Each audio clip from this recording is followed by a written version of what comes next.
So in college, I was a government major, which means I had to write a lot of papers. Now, when a normal student writes a paper, they might spread the work out a little like this. So, you get started maybe a little slowly, but you get enough done in the first week that with some heavier days later on, everything gets done and things stay civil. And I would want to do that like that.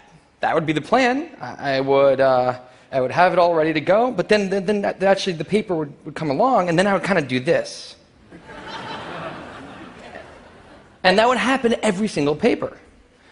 But then came my 90-page senior thesis, a paper you're supposed to spend a year on. I knew for a paper like that, my normal workflow was not an option. It was way too big a project. So I planned things out, and I decided I kind of had to go something like this. This is how the year would go. So I'd start off light, and I'd bump it up in the middle months. And then at the end, I would kick it up into high gear. It's just like a little staircase. How hard could it be to just walk up the stairs? No big deal, right? But then, funniest thing happened. Those first few months, they came and went, and I couldn't quite do stuff. So we had an awesome new revised plan. But then those middle months actually went by, and I didn't really write words. And so we were here. And then 2 months turned into 1 month, which turned into 2 weeks. And one day I woke up with 3 days until the deadline, still not having written a word. And so I did the only thing I could. I wrote 90 pages over 72 hours, pulling not one but 2 all-nighters. Humans are not supposed to pull 2 all-nighters. Sprinted across campus, dove in slow motion, and got it in just at the deadline. I thought that was the end of everything. But a week later, I get a call, and it's the school. And they say, "Is this Tim Urban?" And I say, "Yeah." And they say, "We need to talk about your thesis." And I say, "Okay." And they say, "It's the best one we've ever seen."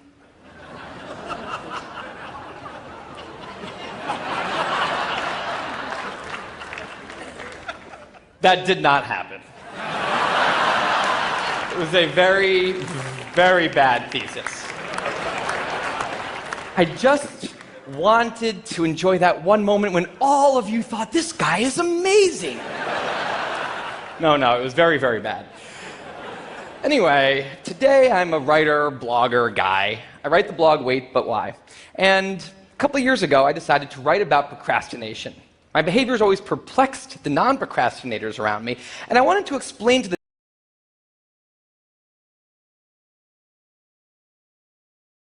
Now, I had a hypothesis that the brains of procrastinators were actually different than the brains of other people. And to test this, I found an MRI lab that actually let me scan both my brain and the brain of a proven non-procrastinator, so I could compare them, and I actually brought them here to show you today, and I want you to take a look carefully to see if you can notice a difference. And I know that if you're not a trained brain expert, it's not that obvious, but just take a look, okay? So here's the brain of a non-procrastinator. Now, here's my brain.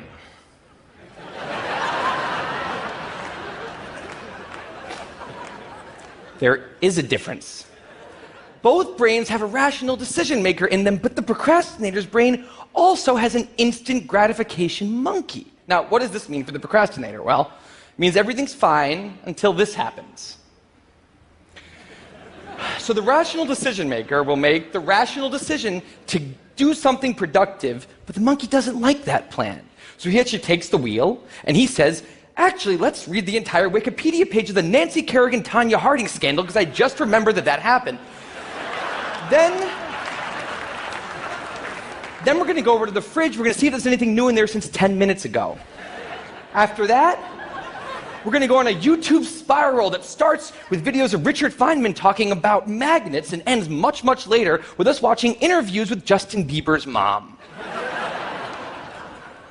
All of that's going to take a while, so we're not going to really have room on the schedule for any work today. Sorry." Now, what is going on here? The instant gratification monkey does not seem like a guy you want behind the wheel. He lives entirely in the present moment. He has no memory of the past, no knowledge of the future, and he only cares about two things: easy and fun. Now, in the animal world, that works fine. If you're a dog and you spend your whole life doing nothing other than easy and fun things, you're a huge success. And to the monkey, humans are just another animal species he has to keep well slept, well fed, and propagating into the next generation, which in tribal times might have worked okay. But if you haven't noticed, now we're not in tribal times. We're in an advanced civilization, and the monkey does not know what that is, which is why we have another guy in our brain, the rational decision maker, who gives us the ability to do things no other animal can do. We can visualize the future. We can see the big picture. We can make long-term plans. And he wants to take all of that into account. And he wants to just have us do whatever makes sense to be doing right now. Now, sometimes it makes sense to be doing things that are easy and fun, like when you're having dinner or going to bed or enjoying well-earned leisure time. That's why there's an overlap. Sometimes they agree. But other times, it makes much more sense to be doing things that are harder and less pleasant for the sake of the big picture, and that's when we have a conflict.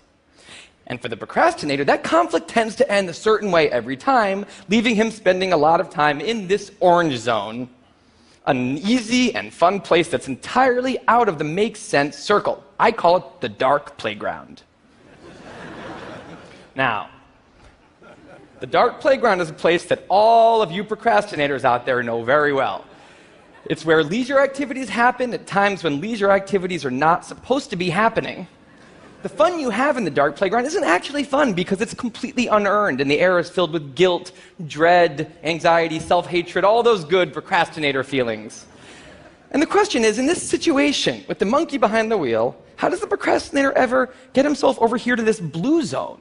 A less pleasant place, but where really important things happen. Well, it turns out that the procrastinator has a guardian angel, someone who's always looking down on him and watching over him in his darkest moments, someone called the panic monster.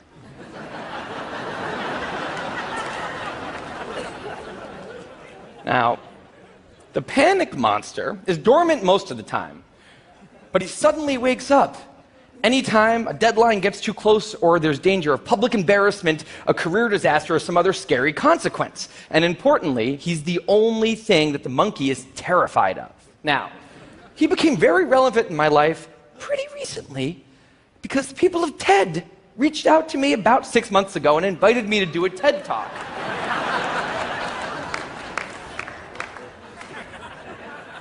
Now, of course, I said yes. It's always been a dream of mine to have done a TED Talk in the past.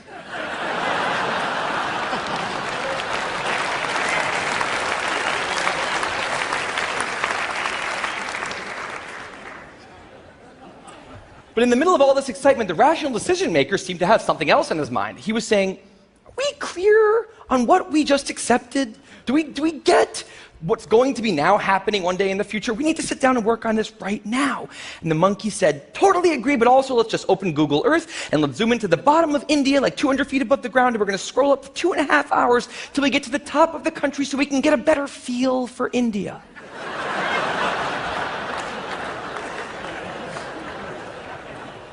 So that's what we did that day. As 6 months turned into 4, and then 2, and then 1, the people of TED decided to release the speakers.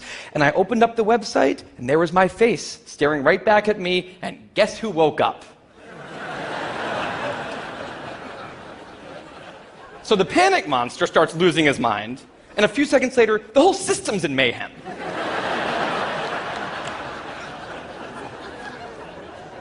And the monkey, who, remember, he's terrified of the panic monster, boom, he's up the tree.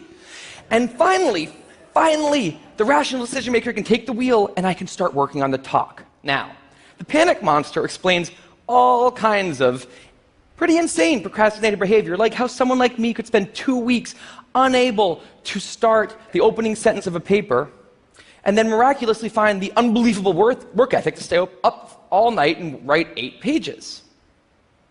And this entire situation with the 3 characters, this is the procrastinator's system. It's not pretty, but in the end, it works. And this is what I decided to write about on the blog just a couple years ago. Now, when I did, I was amazed by the response. Literally thousands of emails came in from all different kinds of people, from all over the world, doing all different kinds of things. These were people who were nurses and bankers and painters and engineers and lots of PhD students. And they were all writing saying the same thing. I have this problem too. But what struck me was the contrast between the light tone of the post and the heaviness of these emails. These people were writing with intense frustration about what procrastination had done to their lives, about what this monkey had done to them. And I thought about this, and I said, well, if the procrastinator system works, then what's going on? Why are all these people in such a dark place? Well, it turns out that there's two kinds of procrastination. Everything I've talked about today, the examples I've given, they all have deadlines. And when there's deadlines, the effects of procrastination are contained to the short term because the panic monster gets involved. But there's a second kind of procrastination that happens in situations when there is no deadline. So if you want to have a career where you want to be a self-starter, something in the arts, something entrepreneurial, there's no deadlines on those things at first because nothing's happening at first, not until you've gone out and done the hard work to get some momentum, to get things going.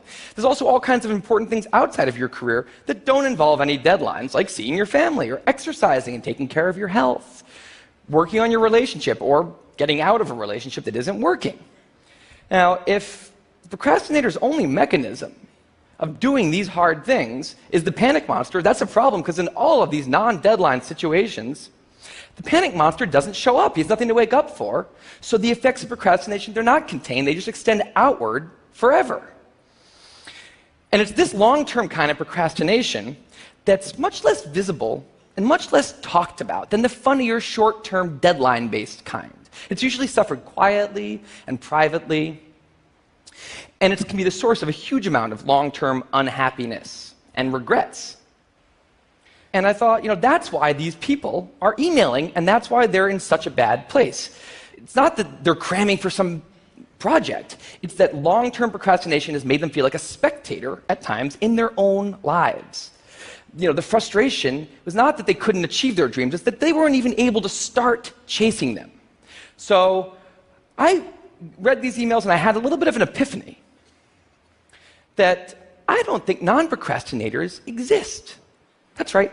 I think all of you are procrastinators. Now, you might not all be a mess, like some of us.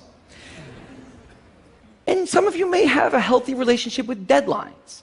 But remember, the monkey's sneakiest trick is when the deadlines aren't there. Now, I want to show you one last thing. I call this a life calendar. That's one box for every week of a 90-year life. That's not that many boxes, especially since we've already used a bunch of those. So I think we need to all take a long, hard look at that calendar. And we need to think about what we're really procrastinating on, because everyone is procrastinating on something in life. We need to stay aware of the instant gratification monkey. That's a job for all of us. And because there's not that many boxes on there, it's a job that should probably start today. Well, maybe not today, but sometime soon. Thank you.